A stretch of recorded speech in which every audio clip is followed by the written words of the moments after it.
Signs of the Southland, Monday, December 5th, 2022. Let's cut to the chase, gentlemen. Georgia Tech has hired a new head football coach. It is not the one that we talked about last week. It is the one we actually talked about in the midweek episode, Mr. Brent Key. We have with us Ken Sugiura from the Atlanta Journal-Constitution to talk all about it. Ken, how are you? How's it going? Doing well. It's been a busy week, a couple weeks, but glad we're through this search and kind of curious to see what's next for Georgia Tech in the football team. Absolutely. So can you walk us through the before we get into the presser, because I know that was hmm earlier today. Can you walk us through a little bit of the process to get here to get to this morning? Sure. Like how Brinke was hired, you're asking? Yeah, absolutely. Yeah. Um, well, I mean, I will say this. First of all, they did a really good job. Jay Bad and all the people involved with the search did a very good job of keeping things under wraps. I certainly he was hired. What was it, October 20? Or he started October 24th, I think it was, and probably from that point on was in various ways conducting a search. Like I don't know a ton about it, but I know for instance he mentioned this today at the press conference. I think he was very observant and paying a lot of attention to Brent Key and the football team and what was going on there, and asking a lot of questions and trying to figure out could this be the right person? I understand also that he interviewed at least three other candidates: Jamie Chadwell from Coastal Carolina, Willie Fritz from Tulane, and Bill O'Brien from Alabama, the offensive coordinator. I don't know quite when those happened, but then the season ended last Saturday with a loss to Georgia. The day after, no, it was that night. I learned. I'm sorry, it's my son getting ice cream. He I learned that that things were getting serious with Willie Fritz from Tulane. I reported that Saturday. I reported the next day that a deal was in place. I don't know, looking back, I'm not 100% sure that I can stand by that, but I do know that things were moving forward with him. So that was Saturday and Sunday. Monday, I don't know quite where things stood. And then Tuesday, obviously, was when Brinke was announced as head coach. So, yeah, I mean, I think the search probably centered on those four guys. It looked like Willie Fritz was maybe moving forward, and then for whatever reason, it stopped. I think I will say this: Jeff Schultz of the Athletic, he texted with Willie Fritz and asked him what had happened, and I think he said something along the lines of that he was ready to go, or it looked like things were in place, but that Tech wanted him to come, to make it official that week, and he did not want to do that because he wanted to coach the team, Tulane's team in the AAC championship. And I'm not verifying. I'm just saying that's what Right. Willie Fritz said to Jeff, or by text. And then the next. So that was on a. I guess he reported that on Tuesday. But yeah, so and ultimately, obviously, you end up with Brent Key. Yeah, that's kind of the bones of it. I think obviously a lot of people are happy with his hire. He did a good job. I think we can all agree coaching the team over the last 8 games, and certainly his being an alumnus, his passion for the school and the team, it can't be questioned. And I think too, one thing that I noticed, and it was hard to miss over the course of his 8 games, it was very clear he had a plan, and wasn't just thrown in and kind of was flying by the seat of his pants, but he had clear ideas of what he wanted to do, and I'm sure that was made clear also to Jay Bad and in the process for him making the decision. Yeah, for sure. Definitely kind of interesting to compare and contrast the first day vibes versus the last tenure, I thought. Just in terms of winning the press conference, if you will, I thought he did a really strong job. Not that the last one wasn't either, but in terms of the content, seemed very focused on his process, his plan, and his passion. And I'm curious if you had any, just insight from being there, the atmosphere around around the day. What did that kind of like look like outside of, I guess, the 45 minutes that one of the one of us who weren't in the room would have seen? Well, I mean, I think he captured a lot of it. He laid out his vision, and he said, he wants to build the team into I think, a team that wins the ACC championship. He talked about, the things I guess most fans will want to hear about the team, that he wants to play fast and be aggressive and attack. And one thing that stuck out to me is he said that he wants to be a team that other teams, don't want to play. And, when you see the Georgia Tech in the schedule, you don't want that week to come. And so that was, there's different ways of describing what you want out of your team, but that was something that certainly captured my attention, and I'm sure meant something to a lot of fans too. And then obviously, I'm sure that what I wrote about, soon after the press conference, I'm sure a lot of Tech fans are interested or eager to hear, was that he referenced there's another opponent in the state that I'll spend 365 days a year to beat and ultimately dominate. And it was interesting, I think, it's one of those things. It's the elephant in the room. You can't shy away from talking about Georgia, but you can also you could have done that in a much safer way, I guess, of saying, we respect Georgia and it's great having them in the state because they're a great competitor, and we want to do our best to measure up and ultimately beat them. And I think that would have been a good answer too. But to say you want to dominate Georgia, which we all know how much of a machine they've become. That's it's something I'm sure that got fans excited, and we'll see whether it takes place or not. But certainly, I think it's one of those things that when you set your sights high, even if you don't get there, you're not to say that they won't, but when you set your sights high, and if you end up being almost as good as Georgia, I think most Tech fans would be delighted with that outcome. So those are some of the things. I think, generally, I think fans were excited, or I should say I think there were some alumni, donors, and Tech staff, and a few players were there, and coaches, and I think the vibe was excited and hopeful and ready for a new chapter to start. I guess from the fan front, I was excited that he didn't necessarily. I think I like his answer better than just saying we acknowledge they exist, because he's like, he wasn't quitting on the game before it happened either. Like, you still right. Got to play it, and yeah, you want to win. And I critically, he didn't guarantee a win. That was what I told Georgia friends of mine. I'm like, you didn't guarantee anything, right? But he at least went as far as, we don't want to be the sore losers every year in that department there. Going back on the search part, so I guess if from my understanding, so we got, or at least Bat got down pretty far down the line with Fritz. In a sense, was it just a news leak away from that still going on? Like, it seems like at least from what I picked up, it was just because Fritz, they came out so soon and way before their next game, that was just like he wasn't going to budge, now that it seemed like he was quitting on the team before the most important game of their season. So right. In a sense, if that held under wraps, would it have moved on, do you think? Or was this like Bat's preferred guy, or was it like, okay, they were still feeling the waters and Key was absolutely still in consideration by the time you had said that Fritz was probably the guy? Right. That's one of those things that I'll leave to someone else to speculate about. I mean, certainly it looked very much, and the information that I got, and I think it was very credible, that things are moving forward with Fritz. I don't know for sure that 100% it meant that he was going to get hired, and the news breaking, foiled things. I would guess it's conceivable, but yeah, I mean, it's one of those things that I think,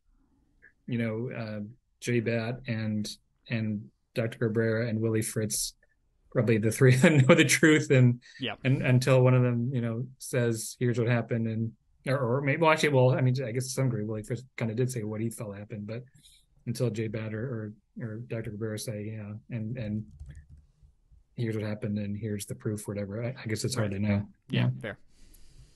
Yeah, I mean, maybe it does all come down to timing, right? Like, you're looking at that Cincinnati Tulane game a couple weeks ago on rivalry week as a effective AAC playoff or AAC championship game semifinal, right? And maybe a couple of different hires go different ways, right? Cincinnati's head coach Luke Fickell heads to Wisconsin instead of Jim Leonard getting hired there as the head coach. Fritz and Tech had their thing. I mean, now Scott Satterfield out of Louisville is now at Cincinnati. So you can kind of draw this web, right, of that single AAC game having so much of a cascading effect over some of the hires in the cycle. Yeah, I mean, I would wonder if Tech had, or excuse me, if Tulane had not been playing in the AAC title game, could things have shaken out differently? Again, we won't probably ever fully know the answer to that, but yeah, it's a good question.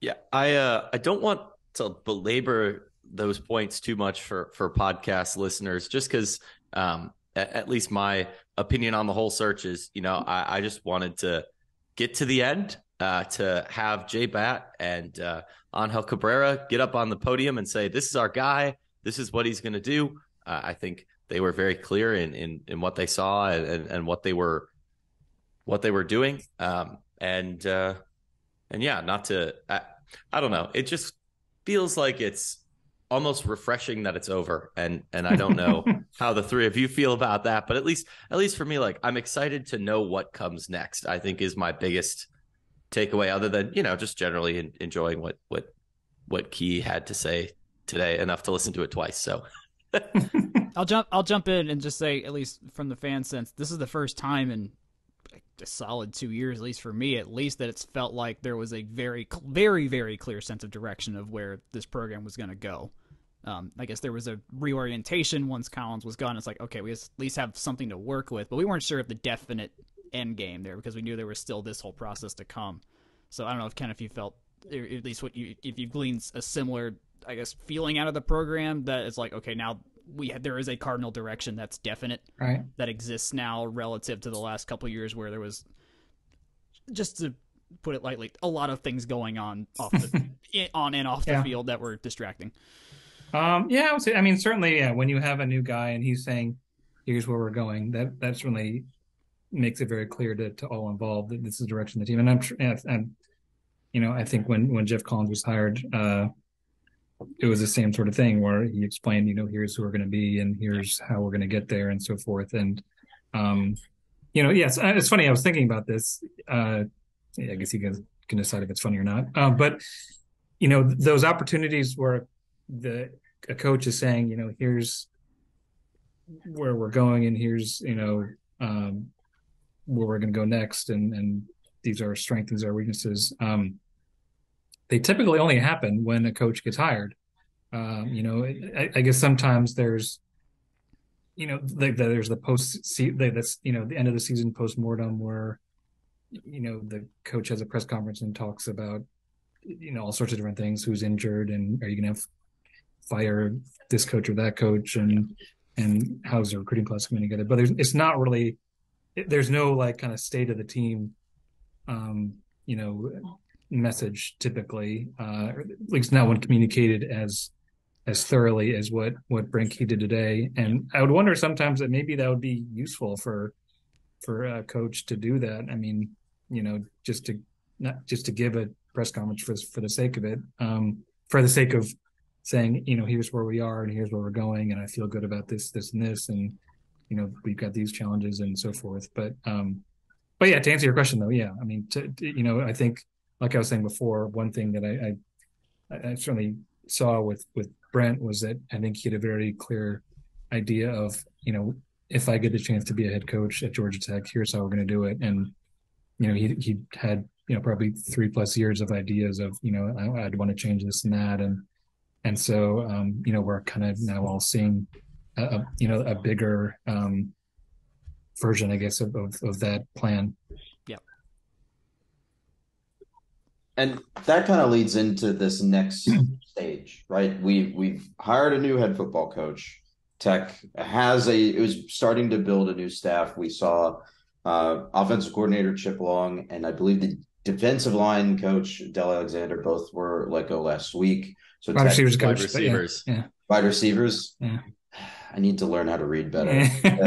Computer science degree doesn't help with that. Yeah. Wide receivers coach, Alexander, excuse me, both let go last week. So you're looking at rebuilding significant portions of an offensive staff, and setting sort of an offensive tenure, right? I mean, I think there was some rumor mongering about Chris Winkie and his role moving forward, but obviously nothing that is super concrete. So that still remains to be seen. And on top of that, the transfer portal is open as of today. Right. So that's another thing that to look forward to. Did you get a sense? I don't know, from the press conference or maybe some other stuff with Brent Key, of how Tech wants to use the transfer portal to help build up this roster heading into next year? No, and I kind of wish I'd asked something along those lines about, what is your plan with recruiting in the portal? Because I don't think I mean, he obviously, I think he mentioned the plan to use it, but I don't think he said, we're going after these types of players, we're going to go young or old. I mean, I think, yeah. So I can't answer that, from the perspective of what Brent Key plans to do, but certainly, I mean, they do have holes to fill. They're losing Charlie Thomas and Ayanda Ely, and potentially actually they also lost Demetrius Knight, who left the team in the midseason. And receiver, if Nate McCollum ends up leaving, they've lost him and Ryan King, and Kalani Norris, who left the team midseason. So they've got some depth there to get. They're at, I think quarterback too. I'm sure you could add another body. They haven't gotten a commitment from a high school quarterback yet. So those are all areas where they could go. But as far as like a laid out plan of here's how we're going to use the portal, he did not bring that up. Yeah, maybe that's part of the reason why Tech wanted to name someone as quick as possible, right? To take advantage of that period right before today, to go through the roster, do some analysis, and do some of that, just to borrow, I guess, a really bad consulting term, like a SWOT analysis, like a strengths, weaknesses, obstacles. What's the third one? Jake, you're a consultant. You know what the other one is. I'm not a strategy consultant. I just make big spreadsheets, buddy. I did SWOT charts every day at Scheller. It's strengths, weaknesses, opportunities, and threats.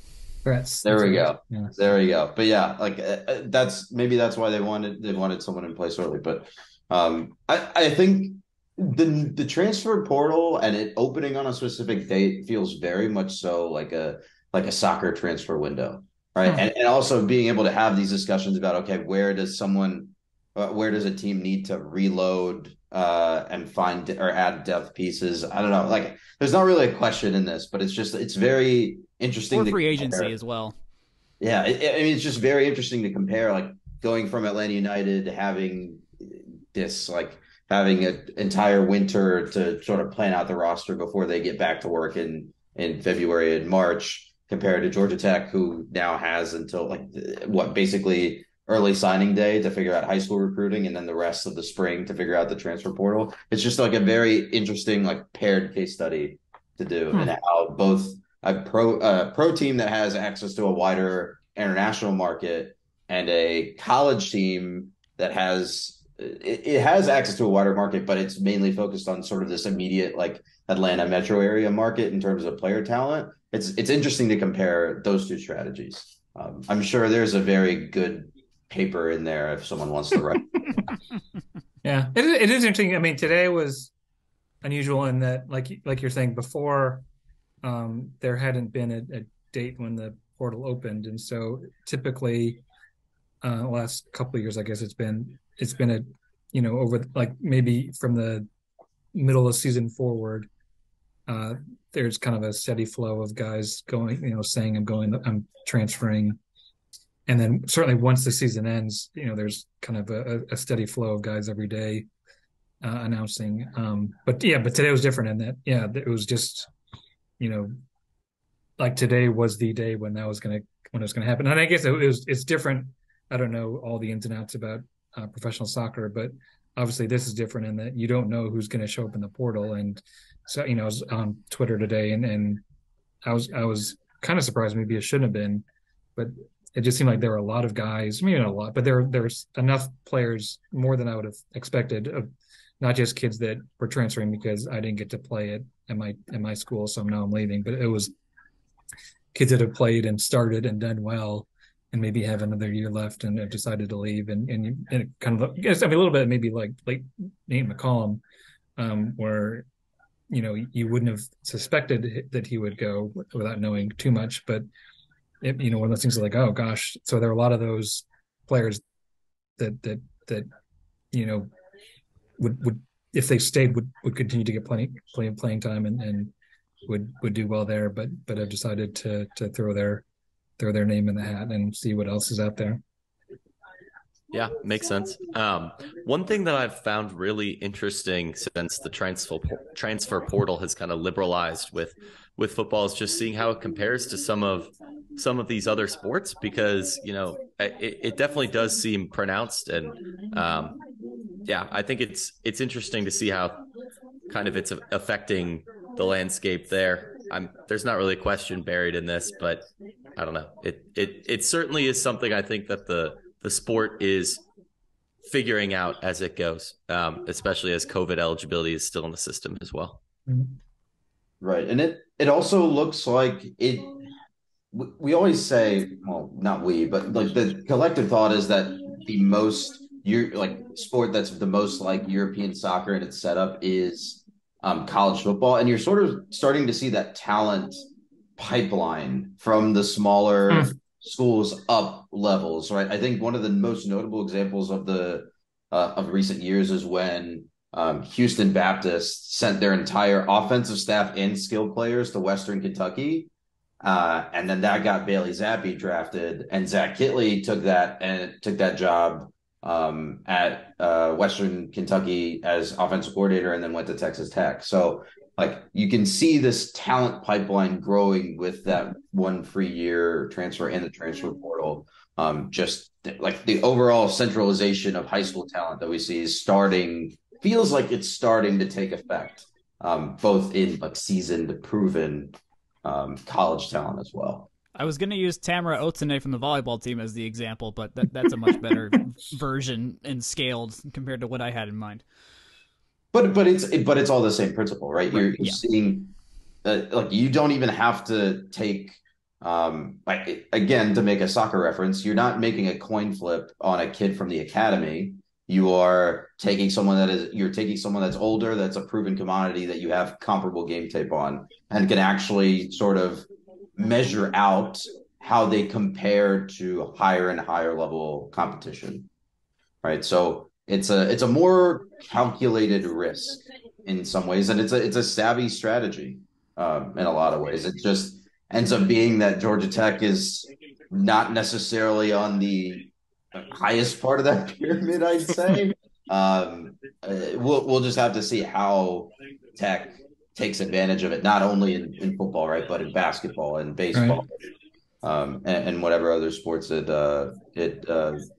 interacts with the portal in this way. And hopefully that funnel widens as well once we get to 12 teams and not just 4, because right now there's only like 5 schools I think you could realistically guess with good certainty at the beginning of the year that like they very well could be playing in the national title against one of those other teams.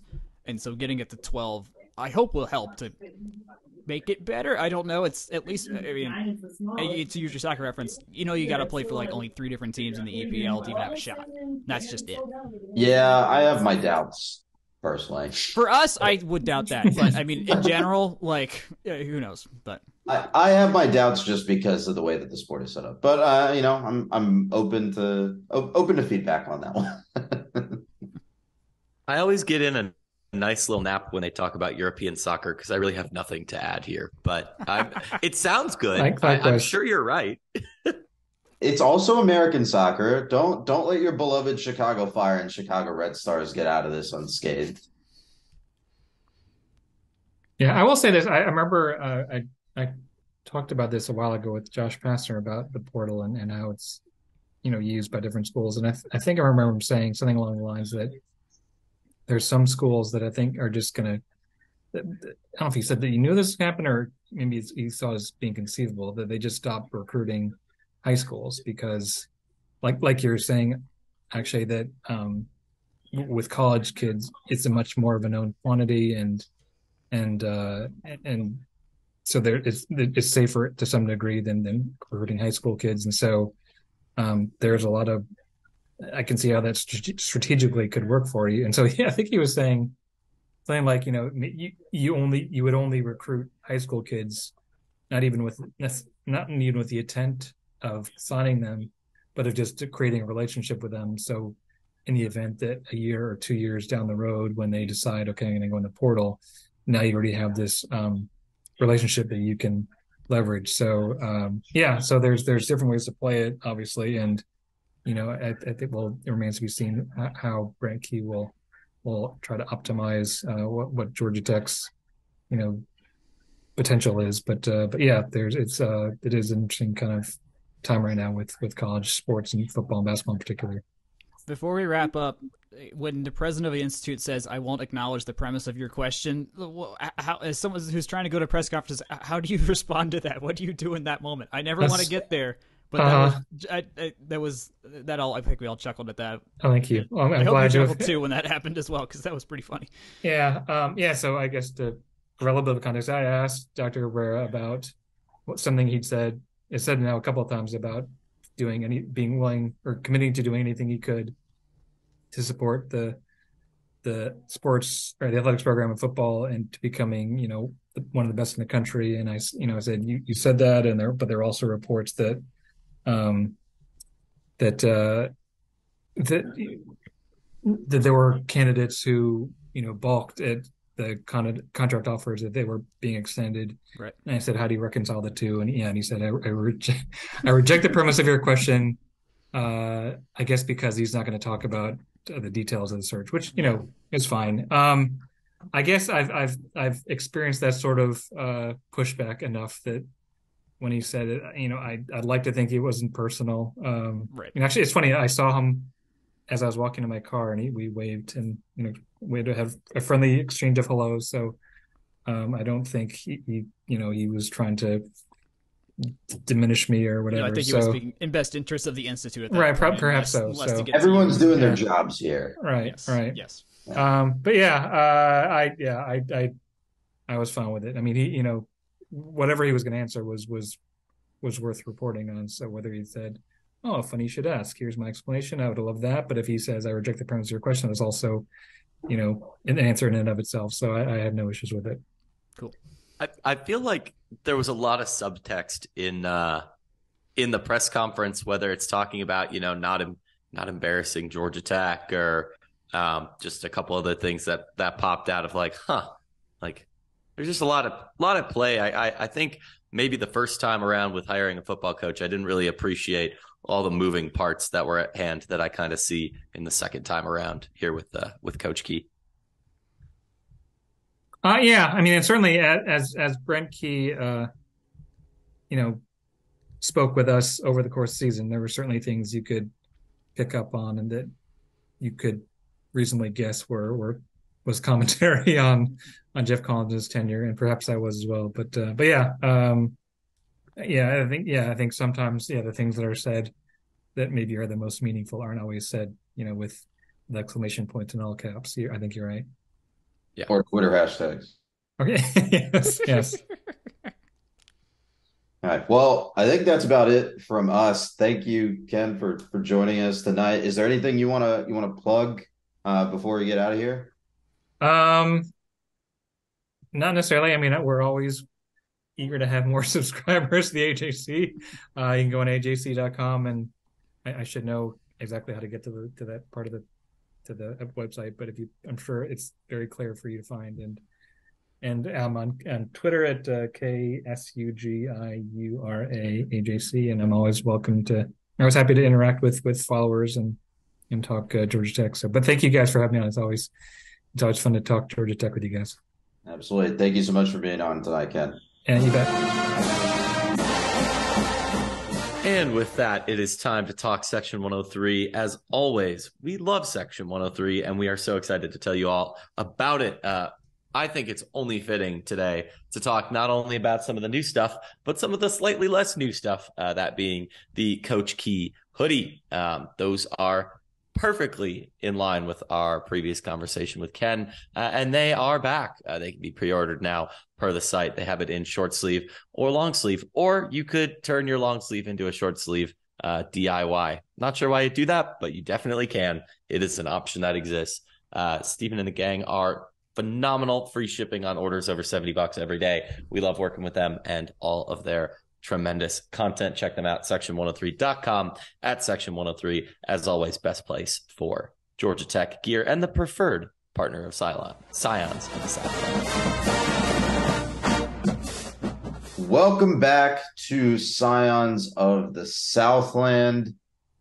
Gentlemen, earlier this weekend, the team we all support found itself thoroughly outmatched and outplayed in a winnable game in a knockout competition that was poised to be a statement about the program itself. I'm, of course, referring to the Georgia Tech women's volleyball team, who went up to the Marquette Regional this weekend, beat Wright State 3-0 in a nice little sweep, and then lost in a sweep to number 4 Marquette. Mr. Purdy, walk me through the weekend for volleyball. Well, they fly up on Tuesday. They flew up on Tuesday, 2 days before their game. Wednesday, they had media availability. Ken was also on the Zoom. Rod, a couple other folks. And I mean, we just got the sense that, I mean, I asked them directly, like, what is the barometer of success for this tournament for y'all? And Julia immediately said, win the whole thing. Like it was very much win or bust for these girls. And they said the same thing at the preseason presser too. So like, expectations did not change, goals did not change. And then they match up with Wright State. I mean, they also, I think they got a little, if they don't lose to Miami, I think that they're hosting games and not Marquette. I mean, Marquette was 3 spots behind Tech in the most recent AVCA rankings. So, the committee saw something there. But we got lined up with Wright State, who was the Horizon champ, who probably was going to be the only reason they were there is because they won the Horizon and not because they were that good. They had some pretty inflated advanced statistics, but I think that's just because of the quality of competition in the Horizon and that they were able to just rack up points and look better than they were relative to the rest of the competition. And we just they beat the crap out of them 3-0. Like it was definitely in the easiest matches of the season by far. And then had Marquette the next day, who they were neck and neck the entire first set, like right up there. And then just lost 3 points at the wrong time, and they lost 25-23. And that was that. They had a 23-22 lead as well. And I think a 6-2 lead to start the set. And that was about the only good thing that happened the entire way. By the third set, Marquette, I think they won, 7. This is in my recap, but I think they won 7 of the first 9, and one girl had 5 kills in that stretch. So they were just getting whatever they wanted. The offense never got clicking. They were never in system. The hit percentage was under 200%, which is just woeful for Tech. They usually are at like 230 or so, 240, depending on when you average the really hard games and the easy games. We lost the 5th set for the second set for the 5th time all season. Which I did also ask, I mean, this is kind of a tangent, but I asked Coach Collier about why do you guys keep winning the second set? Like, well, what's the deal here? And she didn't have like a real answer. She also had no idea that they had only lost 4 times in the second set, which is fewer than the number of total losses they have all season. So that revealed to me they maybe as a team have some ways to go on that front. But in general, but she had a good answer beyond that, just like understanding the nature of the game and why a team like them would be good in the second set. I'm kind of distracting from the Marquette game because there's not much good to talk about there. That was Breland Morissette's and Julia Bergman's final game in Tech uniforms, though. Julia did say in the presser, I guess has before, that this is her final season despite having a COVID year available to her because she's ready to turn pro and is more than skilled to turn pro. So they all hats off to her to go for that career and get that bag. Get that bag. It's not guaranteed in women's sports still in this day and age, so I laud her for making that jump right now. Jack, I'm going to give you a second to breathe and just Thank you. do some personal introspection and reflection from a time when I was probably one of about 40 or 50 people in the stands for one of those non-con tournaments. And, 4 or 5 years ago, we weren't scheduling quite as hard when we played. I believe the weekend was Alabama State, Idaho State, and, oh gosh, who was the third one? I don't know. I can't remember who the third team was, but we used to play a lot of games like Wright State, and I think it's kind of a statement in and of itself against, or not against, but for just kind of the year we've had, and kind of zooming out a little bit broader of a picture, to be in a place where, a second round showing at the NCAA tournament was honestly a little disappointing. Yep. I think that speaks to the quality of not just where the program's at, but how fast it got there too. It was disappointing to miss the tournament fall of 2019. Pretty heavy politicking on our part. The RPI wasn't really there though, so I kind of got it. But like that NIVC banner, like that was Akshay. You and I made a lot of noise about that on our little corner of the internet. I was very satisfied that our like winning that tournament meant that this team was ready for the next level. That was the way that I felt about it. Even if the NIVC was not like, it doesn't necessarily have the same quality, let's say, to use another soccerism. It doesn't have the same quality as as the NIT in basketball, but it's still something, right? It's still a very competitive tournament. Yeah. And they went in and won the whole damn thing. So yeah, I think this podcast has long, first and foremost, been a volleyball podcast from even before they were exceptional. So it's exciting, but I think it'll be very interesting to see kind of how this team turns a leaf with what they've got to replace in terms of Bergman, and arguably what they're still trying to figure out in a post Brambilla world too, I would say. Yeah, it's an interesting spot to be. I mean, this last year's team, I think was better now in hindsight of just in terms of talent between McKissick and Brambilla still being there and being able to more spot use Bertolino and not. I mean, her defense came into form in a big way this year, and I think outweighs. I haven't looked at the WPA to see if it actually did outweigh the decreasing offensive output and just chances she was getting. Like her hit percentage went way down this year. It's in the ones compared to last year was in the twos.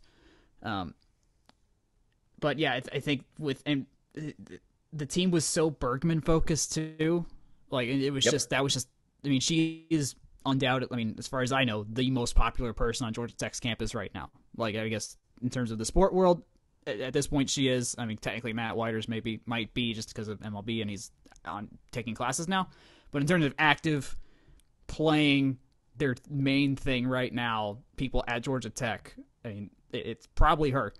And that also translated on the court. I mean, I think Ken asked her as well in the media day before the Wright State game, just like, well, what are you having to adjust to? And she's like, I get double blocked every game now. Like that didn't happen before. Because we had other people on the floor that were worthy of double blocks beforehand. And so then we had to rely on the first full-time, Isabel D'Amico's first full year as the setter, and her being essentially the quarterback for all these decisions. And repeatedly, they kept going to Bergman. And it's great to have a safe option like that, but man.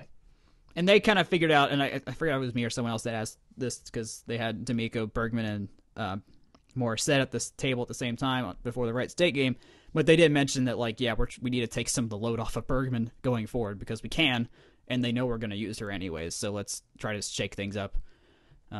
So I think, not to jump into season grades too fast, but all things considered, and how this is still one of the best individual years of sport a team has had in Georgia Tech's history, as far as I know. Jake, you might be able to counter me better on that, but 3 straight 20-plus win seasons is not something to balk at. And we knew this team was going to be good, and they held serve. They were very, very good.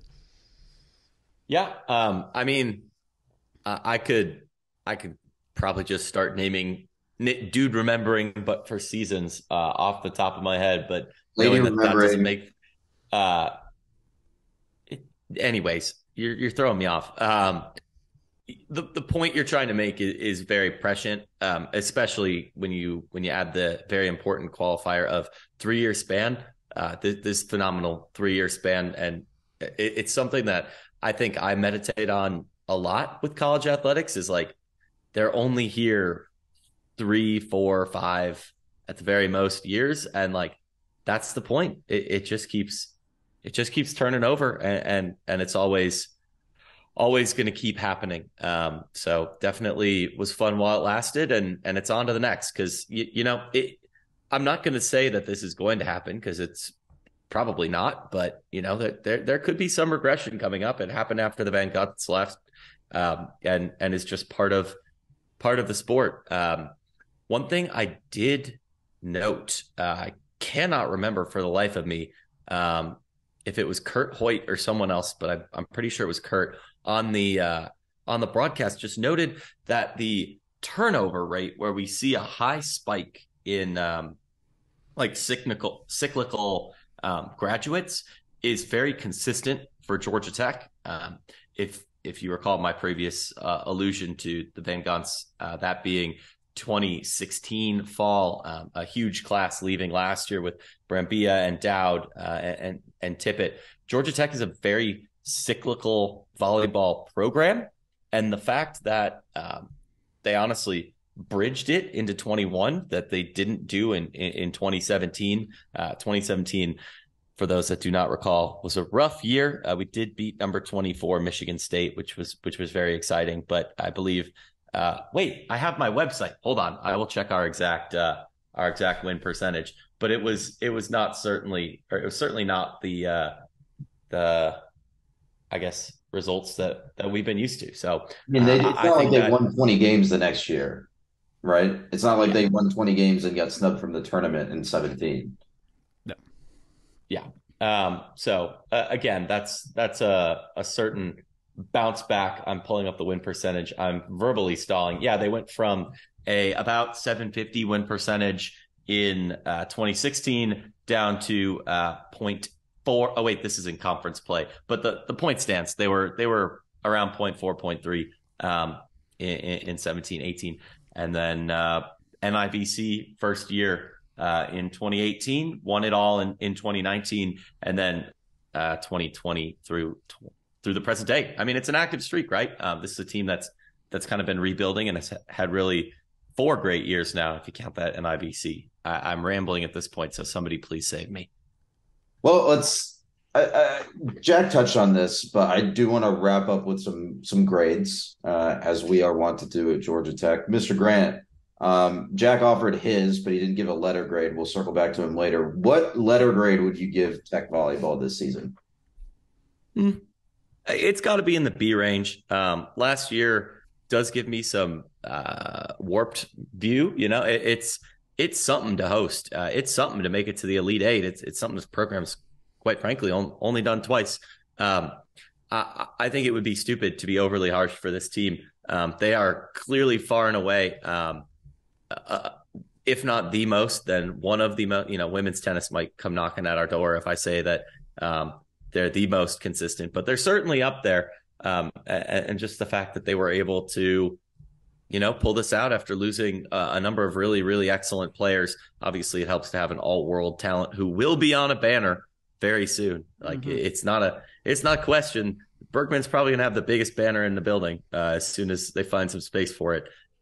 Which again, great problem to have. But I'd say a B. Right? I expected more, but at the end of the day, you can't be disappointed with a really solid ranked all year finish and a second round showing to you lost to a good team on their home court. And at the end of the day, that happens to every team but one at some point. Mr. Purdy. Yeah, I hit some points here. I'm going with an A-. I mean, the schedule, Kali talked about this, how they needed the schedule to be intentionally hard as part of a prove-it year, but also to help with their just standing in the eyes of the committee at the end of the year and just how they were seen nationally. And I don't think they failed in that regard. They only did win one of those games, and that was the BYU game. The Illinois game as well. That was part of the Ole Miss invitational thing they did at the beginning of the year. So I don't really want to blame the schedule because I feel like they held serve there. I mean, getting to 5 sets with both Pitt and Louisville turns those games into coin toss games. So replay those games 10 times. I think we win at least 5, if not maybe at least 4 and 5.5, something like that. So I don't think we necessarily. I don't think we exceeded expectations. I'll say that. We had our moments where we definitely underperformed, notably in Miami. But that was rare, and Miami was the only time it really bit us. And so out of 28 games or 29 games, whatever they ended up playing, that only happened once. I don't think I want to knock them to a B grade, because that's basically just one question that they flubbed on this season-long exam for me. So, and they, by just nature of the seeding of how the tournament works, they basically got put in the 17 versus 18 game, or 16 versus 17 game, which it's no fault of their own. That was out of their control, outside of just winning games, and they won enough games to prove that they were worthy of being right up there. And even if they did beat Marquette, they had to play Texas next, and no one's beating Texas this year, probably. So I mean, we were either going to be talking about a second round win, and we were going to be doom and glooming about, oh crap, how are we going to beat Texas, and then probably coming back next week about how we lost to Texas and we all saw it coming.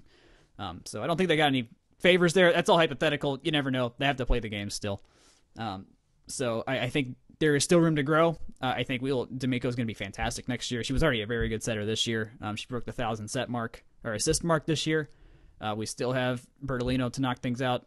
Otene's only a junior, so he's got another year of that in theory. There's others that are seniors that I don't know if they're going to do a 5th year or not, so there's still some wiggle room there. Who could be coming back, who is transferring. I don't know. I only really know about Morissette and Bergman. That's the only ones I definitely know. So A- year. Love it. Didn't overperform. Only underperformed one time. That's the story. So let's move on to women's basketball. They played 2 games last week by my count. They edged out Michigan State in the ACC Big Ten Challenge by, I believe, 4 points. That margin got very close. It was like 2 to 4 points. And then they beat Belmont by 4, I believe, yesterday. Mr. Purdy, you told me that you watched the Michigan State game. So what'd you see? It was back and forth. It was just tight the whole way. Aisha Aeronaut has taken Nuria Hermosa's starting spot. She started these last 2 games. We're operating now on a 4-guard, 1 center, or 1. How is it? 4-guard, 1. However they do it. There's no center. 4 guards, 1 forward now. We're just not using a center anymore in Hermosa, which considering the rebounding problems. And just the lack of physicality that was needed underneath the boards for defensive rebounds, I think that makes sense. And Arenal has size and she has physicality. She's not the fastest, but neither was Hermosa. So maybe it doesn't necessarily help on the getting down the court fast, like Coach Alverson had mentioned in one of our previous pods of what they want to do. But considering you have Bianca Jackson and Cam Swartz who can combine for 39 points in a game like they did against Michigan State, you've got wiggle room there to be good on the defensive end as well. And that's what happened. We won 66-63 on the road after winning 3 straight road, quote-unquote, road games in Fort Myers, or not at home games. Then had to turn around, go do that. Now we're 6-2 at that point. And Swartz gets... The thing I've noticed this year, Swartz gets off the jump really quick. She always has an early 3. She gets her points early, and then defenses will kind of figure out how to adapt to her. But she gets us quick points. This was not a thing we had last year. Was just the person that could get us really quick points no matter who we were playing. And that's good. That's just a huge difference, and I love it so much. There was 48 turnovers that game, though. Yeah, 48 total. It was so messy. The fact that there was 129 points scored is a miracle, honestly, with how many turnovers. I mean, Michigan State was just giving the ball back to us. And then we would have not as rough turnovers, but they were still coming. So also we shot 16 of 19 from the free throw line. Ever heard of a Tech basketball team shooting 16 of 19 from the free throw line? No, that's nuts. Yeah. I'm told that's illegal. The free throw line is a black hole where points go to die. I know. I forgot if you asked me about the Belmont game. Do either of you want to talk about the Belmont game? Yeah, let's give you a little bit of time to breathe. Yeah. I just kind of go. I just go on these, man. Yeah, no, absolutely. I mean, I'm used to Jake doing this for swim meets, and that might be a spoiler for later, but yeah. just take a little minute to breathe while we talk about maybe some of the like stuff around this program. This game was weird. Like it was just very, very weird. Like you said, it was very back and forth. I like caught minutes of it, and then I had some stuff to do, so I was watching the game cast, and then it was just within 5 points the entire time. It No was. one could get an edge, and I did a little bit of research into Michigan State after the fact because I was like, do we know how good Michigan State is? Like, how should I feel about this? And my understanding, my vibe on this is that like this is a pretty solid win. Michigan State is like solid mid upper table in the Big Ten, like not one of your ranked teams, but like maybe in the tier. Like They had McDaniel being the point person who solidly just beat us anytime she wanted to with her shooting and getting to the foul line. So like they had the people to absolutely just destroy you if they needed a bucket. Yeah, but can 48 turnovers kind of. Can I get a word in on Michigan State edgewise? Yes, please. Cool. I do want to kind of flavor just a little bit. They are not necessarily a tournament team, but it's a 71 to. I've seen them between like a 60s to high to mid 80s in terms of the advanced stats. So that's, I think, a good framing. They're not a tournament team, but they're kind of that like knocking on the door kind of range there. Like Sorry. tier two Big Ten, would you say? Yes. Tier 2 Big Ten can put up a fight with the big dogs, doesn't usually win. Okay. Yeah. I mean, it's like same on same, like on like in that case, right? With Tech, just where Tech is as a program, especially after taking a little bit of a step back after last year. But you disagree on that? I might rank us a little bit further ahead just because I feel like, Georgia Tech women's basketball last two years kind of gets them a little bit more of a leash there. Well, year on year, like resume on year resume. on year. Yeah. Okay. That's fine. I'll allow it. Okay. Belmont game, Mr. Purdy. What you got? We did not turn the ball over 23 times. This time, just 9 times. So, big improvement there. 12 of 16 from the free throw line. So, still far more consistent than on average. So to say, Aisha won Aeronaut was a big plus minus. She's +8 in both these games. This is now 2 of 3 games. She's been the last game in Fort Myers. She basically took over for Nerea and was the biggest plus minus in that game. And then she was the biggest plus minus here at +8 for us. And this was in a close game, so like that was clear. This was a 59-55 game. She only played 18 minutes, but 18 impactful minutes. The NCAA does not post, at least Tech does not post like the full roundup of all the advanced stats or like the full stat thing that you can get for men's games, which is really saddening because there's a lot more I could find otherwise. But Swartz was 7 of 18 getting buckets out. Tony Morgan's been fantastic. She plays a lot of minutes. She gets her shots off, and she's good from the line critically. I mean, that's the fact we can make these free throws is huge. And Belmont made more free throws than us. They had only 2 more chances, but we're just making enough finally to not make it a black hole. These last couple of games have shown that, and we have our next game's at home, thankfully. So hopefully that translates as well. So yeah, this one I wasn't able to watch visually, so I was just kind of banking off the recaps and whatnot. But we beat Belmont twice in a week. And they were a team that Coach Fortner mentioned specifically in pregame pressers and like with the schedules looking at just tough parts about the schedule. We've talked about how tough they can be, and we beat them in a neutral site and on the road. So there's something changed here in Fort Myers that worked as my guess, and I cannot wait to talk to them and just see what happens when we play Central Michigan because they made their changes. I guess they found their rhythm and rotation, and it's working. I mean, these are not bad teams we're playing, so these are very, very good test cases going into ACC ball, which looks to be only getting harder now that I've seen that Notre Dame beat UConn this week, and we gave them a good fight last year. It seems like the ACC is going to be pretty wide open too, with a very good Louisville team getting throttled by Middle Tennessee this week as well. One thing I do want to note for our loyal listeners: do not pin too many hopes on the Central Michigan game. They are at 303rd in RPI.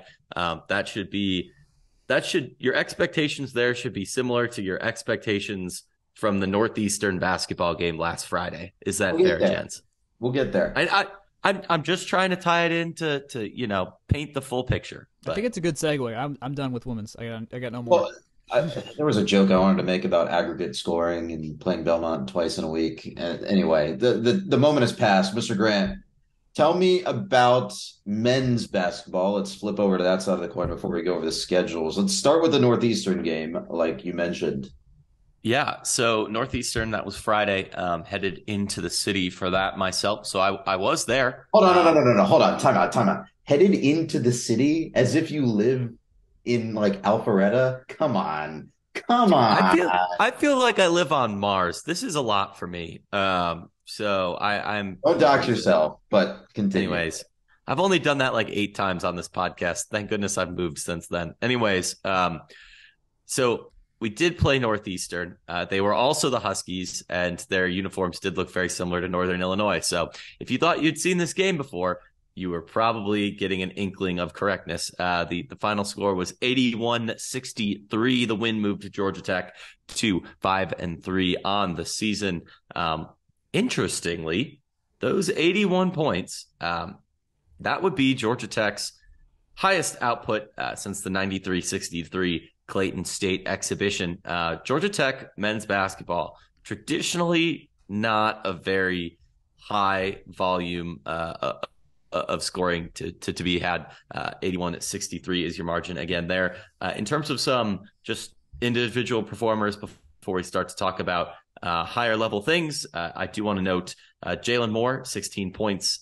He started and joined Miles Kelly, who also had 16 in among starters as being exemplary. We also had Lance Terry in double figures with 11. He was able to really drive to the basket more than I think we've seen in the past, which has been a nice addition for somebody who's also been a stand-up shooter. Debo Coleman, 6 points, went 3 of 7 on his field goals, notably 0 for 3 from 3. Jalen Moore was also 0 for 3. A lot of missed 3-pointers from our starters, but Miles Kelly did go 4 for 5, so he was very much on fire. 10 points from Jalen Moore came from the free throw line. Georgia Tech shot a lot of free throws, and they did go 20 for 26. That is about 77%. But all things considered, I'll take it because this team has traditionally been a whole heck of a lot worse. And yeah, I think that's a good point in Tech's favor. Other notes, Javon Franklin got the start. So we started 2 forwards, Moore and Franklin. Nice little change, getting a little bit more length than the 4-guard, 1 forward starting lineup that leaves Tech playing pretty small. I've seen a lot of questions out there about Rodney Howard. He did have 12 points off the bench in 12 minutes of work. I think the concerns that were noted about him before the season are probably still there. He did, though, go 4 for 4 from the free throw line. Boys, I could keep going, but do either of you want to hop in with what we've got so far out there? I do want to hop in, mostly because you have in here, instead of actual game notes about the Big Ten Challenge or the ACC Big Ten Challenge game versus Iowa, which for Tech was a 81-65 loss, you have in here Jake's thoughts on Glass Onion. And if you spoil this movie for me, I will be very upset. I will be too. I'm not going to spoil the movie. I just thought that'd be funny because instead of watching the first half of the basketball game, yours truly was at Atlantic Station because they did a limited theatrical run before it released on Netflix. For those of you who have not heard of Glass Onion, it is a follow-up to Ryan Johnson's Knives Out. Go watch that on whatever streaming service you can find it on. It's phenomenal. I would say Glass Onion is even better. And that's about all I'll say because y'all need to go do that for yourselves. And this is a spoiler-free podcast. One thing I do want to spoil, though, is some of the celebration about Northeastern. They're 1-6 after this game. Classically, Josh Pastner will never ever say a mean thing about any one of his opponents. You'd think that they were playing, the Phoenix Suns or something like that, based on how he talks about their program. But Northeastern should be taken with a notable grain of salt, especially considering the wombo combo of teams that we have coming up this week in terms of our opponents being, let's just say they're good. Hooray! Well, I would only hand something to one of them, so to speak. Just to go over the schedules coming up for both of these teams. Women's basketball first, Central Michigan at home on Sunday, December 11th, followed by Sunday, December 18th at Boston College. Both those games at 1 p.m. Over to the men's side, they will host Clean Old Fashioned Hate tomorrow. So I guess today, when you listen to this at 7 p.m., that will be on ESPN2. And then Saturday, December 10th, they will head to the Dean Dome at North Carolina at 3:15 on ESPN. I don't have rankings in front of me, but I assume North Carolina is near the top, even though the ACC this year, from what I've been told, at men's basketball is pretty... I will say they did fall out of the top 25 from this most recent rankings that is out. North Carolina has played inarguably a tougher schedule than UGA. Let's just say they ain't played nobody, Paul. Oh, that was awful. Never let me do that again. I'm going to clip that and share that only. In terms of doing just a little bit of schedule rating, Georgia Tech is at 133 in adjusted RPI. Georgia is at 176, which is abysmally low for an ACC program, but is still somehow like 5 spots ahead of Syracuse. So good job, Jim Boeheim. I'm so glad that is working out for you in year 1 million up in Syracuse. Of note, UGA is coming into this game having played 9 games. They are 7-2. The only teams of note that would jump off the schedule at anyone are Wake Forest, who they lost by 10-2 on the road, and everything else is let's just say not as inspiring. They're 7-2 coming into it. So notably competent Wake Forest, by the way. Not something that you could have said in previous years. Notably competent Wake Forest. How about that? Yeah. Played a couple pretty teams close. Georgia Tech catches them at home. I don't believe Passner has ever beaten UGA at home, so tomorrow would be a good day to change that. Be fun. Would be nice. Gentlemen, some final notes before we wrap up. Mr. Grant, your favorite sport, swimming, back in action this weekend. Yeah, so swimming did previously say they were going to the U.S. Open, but I didn't see anything posted on the site, and they've taken it off the schedule. So go figure. That is a very long result sheet.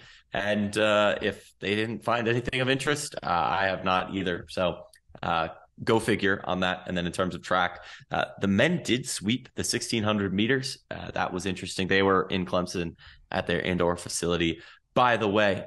So sweeping the 600 meters is very interesting. High jump went 1, 2, and 4 with Shanti Papacosta on the women's side, taking the win there. Pretty short in terms of miscellaneous news. But boys, I have a brain teaser, a riddle, a Jake was playing around with old stats question, and I thought this was fun last time, so I'm going to keep rolling with these if you guys are game for a quick little brain teaser.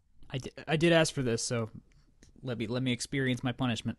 I did not, but shoot. Okay. So again, for those of you who are uninitiated, I do have a new website that will query Georgia Tech's conference results dating back to the 2016-17 season. The limitation there being it's a pain in the butt to get all of these results. So if you want to help out with that, I will make that longer. But anyways, for now, that's what we've got. Georgia Tech in those 7 seasons has played in the postseason in 7 sports. I will list out the sports: baseball, men's and women's basketball, men's and women's tennis, softball, and volleyball. Technically, Louisville versus Tech was an ACC matchup last year. Among those 7 sports, they have played all 14 other conference opponents, be they the ACC tournament, the NCAA tournament, or what have you. Name the one ACC school against which Tech is winless in the postseason.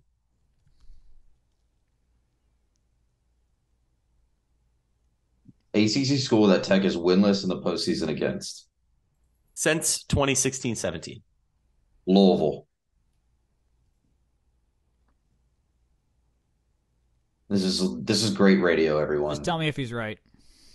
No, he's not correct. Oh, he's not correct. Jesus. Two more guesses, let's say, just to keep it tight. Jack, you get the next one. Yeah, I'm racking my brain of like who is the well-rounded schools that have the other sports. I'm gonna say. I will say. Between all the other schools, the sports are represented by all schools in both of men's and women's basketball, and then between everything else, you're gonna get everyone at least 4 out of the other 5 times. So okay, I'm gonna don't think about it like that. I'm gonna shoot for Miami then. Okay, good call. That is also incorrect. Cool. Okay, last guess.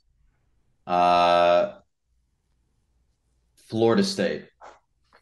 That's also a phenomenal guess given our overall records against those programs.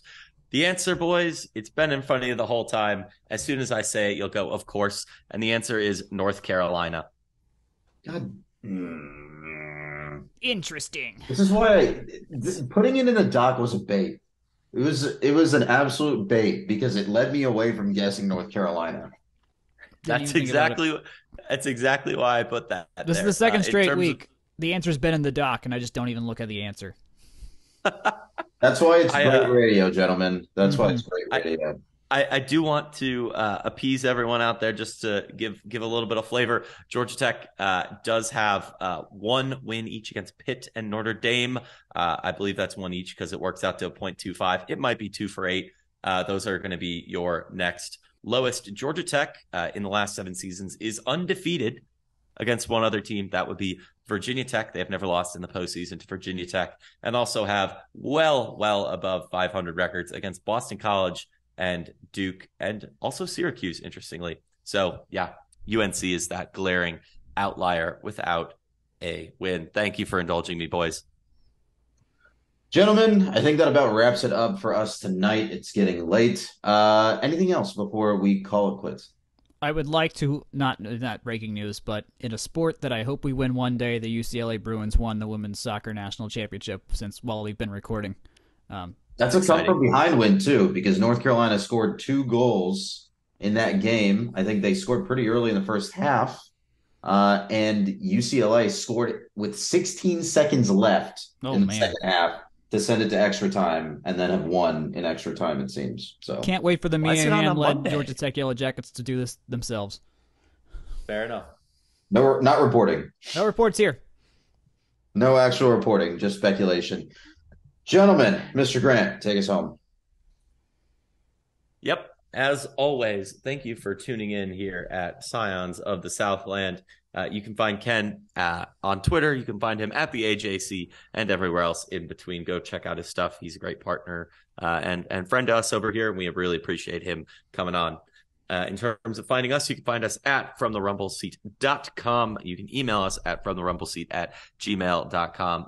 Again, we love your comments. We love your suggestions. We love your feedback. It's how we shape what we do here. So please keep it coming. If you know anyone who likes good Georgia Tech content, you can share the site with them as well. We post the podcast there, as well as articles where you can interact with us, check out the rest of the site and all the content they're putting out. In terms of Twitter, follow us at FTRS blog on Twitter. I'm at Jake Grant 98. At Jack Nicholas is where you can find Jack. Also take a look at Instagram and at Facebook from the Rumble Seat on both of those. And then, other than that, have a great week. Tune in ESPN2 tomorrow to see Georgia Tech taking on the folks from Athens. And as always, good night, good luck, and go Jackets.